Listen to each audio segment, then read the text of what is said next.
The doctor looked at me and said, "Your husband can't have children." But I was already pregnant. I laughed at first because I thought he was joking. My husband and I had tried for years. Doctors, tests, prayers. Nothing ever worked. On the drive home, I couldn't stop staring at my wedding ring. I kept replaying every moment of our marriage in my head. Every late night, every unanswered question I had ignored. When I looked at my husband, I didn't see anger. I saw trust. And that scared me more than anything. Because if he was innocent, then something was terribly wrong. I know what you're thinking. You think I cheated. You think I'm lying. Or maybe you think this is some kind of miracle. I thought all of that too. But the truth was far more complicated and much more painful. 2 days later, I went back to the clinic alone. I needed answers I was afraid to hear. The doctor pulled up my file again, then looked at me differently this time. He said, "Your husband's condition is permanent. There is 0 chance of natural conception." That word, 0, kept echoing in my head. I asked him to repeat it. He didn't need to, because I already knew my life was about to change forever. That night, my husband held my hand and talked about our future. He smiled. He looked hopeful, and I felt like I was carrying a secret heavier than the baby itself. Every time he kissed my forehead, I felt the truth burning inside me. I wanted to confess, but I was terrified, because once I spoke, there would be no going back. I started questioning everything. Was there a mistake in the tests? Could the doctors be wrong? Was this some 1 in a million miracle? Or was I lying to myself? Because deep down, I knew miracles don't come with this much fear. The doctor looked at me and said something I never thought I would hear in my life. "Your husband can't have children." I remember the room spinning, the smell of disinfectant, the sound of my own breathing. Because I was already pregnant. At first, I laughed. Not because it was funny, but because my brain refused to accept it. My husband and I had tried for years, years of disappointment, years of hope that slowly turned into silence, doctors, tests, specialists. Each visit ended the same way, apologies and empty promises. So when I saw the 2 pink lines, my hands started shaking. Not from happiness, from fear. On the drive home, I didn't turn on the radio. I just stared at the road, replaying our entire marriage in my head. Every late night, every cancelled plan, every quiet moment I had ignored. When I reached home, my husband was in the kitchen, smiling, that same smile he had worn every time we talked about having kids. And suddenly, that smile felt heavy. He kissed my forehead and said, "Everything okay?" I said yes. That was my first lie. That night, I couldn't sleep. He wrapped his arm around me, already dreaming about a future he didn't know was falling apart. I kept staring at the ceiling, asking myself the same question again and again. If my husband couldn't be the father, then who was? And why didn't I feel innocent? The next morning, I went back to the clinic alone. I needed answers, even if they destroyed me. The doctor pulled up my file again, then leaned back in his chair. He said, "Your husband's condition is permanent. There is 0 chance of natural conception." 0. That word echoed in my head.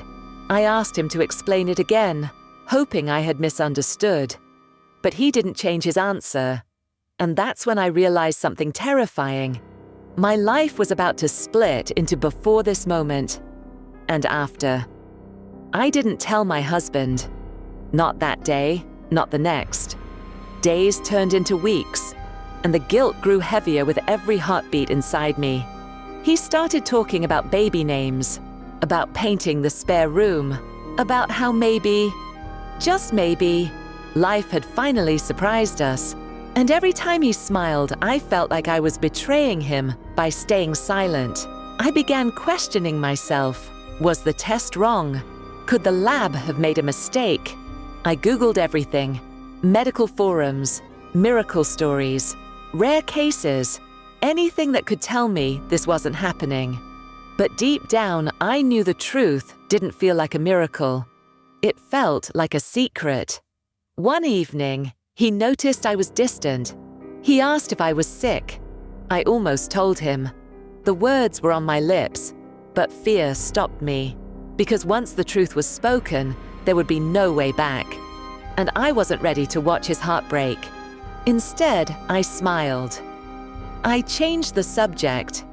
I pretended everything was normal, but nothing was. Every kick reminded me that time was running out, and secrets don't stay buried forever. The secrets started changing me. I became quieter, more distant. My husband noticed, but he never pushed. That was the worst part. He trusted me completely. And trust feels heavier when you think you don't deserve it. One afternoon, while cleaning the house, I found a folder tucked behind old documents, medical papers. At first, I thought they were mine, but then I saw his name, my husband's name. My heart started racing. I knew I shouldn't read them. I knew it was wrong. But fear has a way of overpowering rules. So I opened the folder. The papers were old, dated years before we met. Diagnosis reports, doctor notes, words like procedure and probability and reassessment recommended. My hands were shaking as I tried to understand them, because they didn't say what I expected them to say. They didn't say impossible. They said unlikely. Unlikely. That single word felt like a crack of light in a completely dark room, but it also raised a terrifying question. Had I misunderstood everything? The next morning, I went back to the clinic again. This time, I brought the folder with me. The doctor recognized the papers immediately. He leaned forward, adjusted his glasses, and started reading carefully. Too carefully. Minutes passed. Then he looked up at me with a different expression than before. Not certainty, concern. "I need to explain something," he said. And suddenly I felt like I couldn't breathe. He explained that my husband's condition was not what most people imagine when they hear the word infertile. That word, he said, was misleading. It didn't mean zero. It meant extremely rare. There was a window, the doctor said. A small one, but it existed. And during that window, natural conception was possible. I asked him the question I was afraid to hear the answer to. When was that window? The doctor looked back at the file, then said a date, a specific week, and my heart dropped.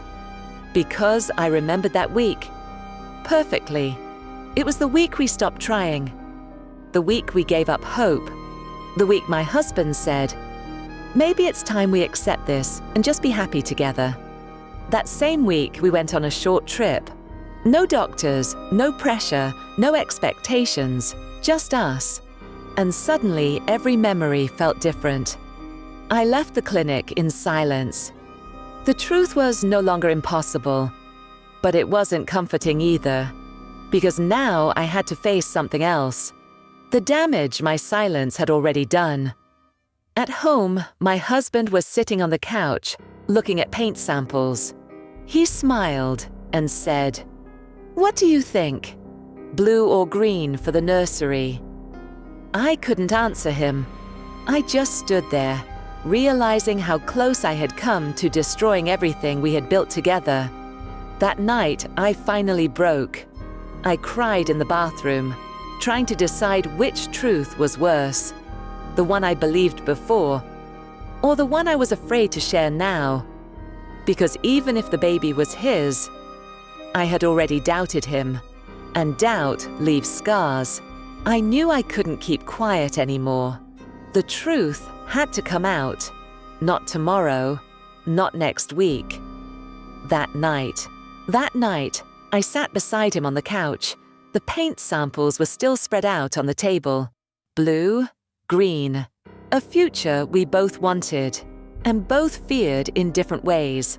I told him we needed to talk. He turned toward me immediately. Concern filled his eyes. "Are you okay?" he asked. I didn't answer right away. I just placed my hand on my stomach, and then I started crying. Not soft tears, the kind that come from holding too much inside for too long. I told him everything. The doctor's words, the fear, the silence, the doubts I hated myself for having. I told him how I believed the baby couldn't be his, how I was afraid to tell him because I didn't want to lose him. He didn't interrupt me. He didn't raise his voice. He just listened. And when I finally stopped talking, the room felt unbearably quiet. For a moment, I thought this was it, that I had destroyed us. Then he reached for my hand, and his voice cracked when he spoke. "I always thought I failed you," he said. "For years, I believed my body took something away from you. And now, you thought you failed me." He shook his head slowly. "We were both wrong." I showed him the medical records, the old reports, the new explanation, the window the doctor had described. He read them carefully. Then he looked up at me, eyes filled with tears. "Why didn't we ask more questions?" he whispered. We went back to the clinic together. This time, we sat side by side. The doctor explained everything again, slowly, clearly. No medical shortcuts, no assumptions, just facts. He explained how rare cases like ours often get misunderstood. How one word, infertile, can destroy years of trust if no one explains what it truly means. The DNA test confirmed it. The baby was his. Undeniably. And in that moment, something inside both of us broke and healed at the same time.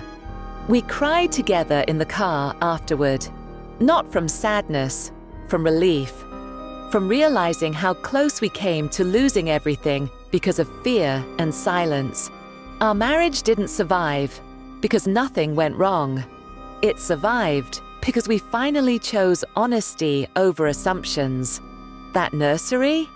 We painted it green, not because it was better than blue, but because it reminded us that life doesn't fit into simple labels. So if there's one thing this experience taught me, it's this: never let fear speak louder than truth.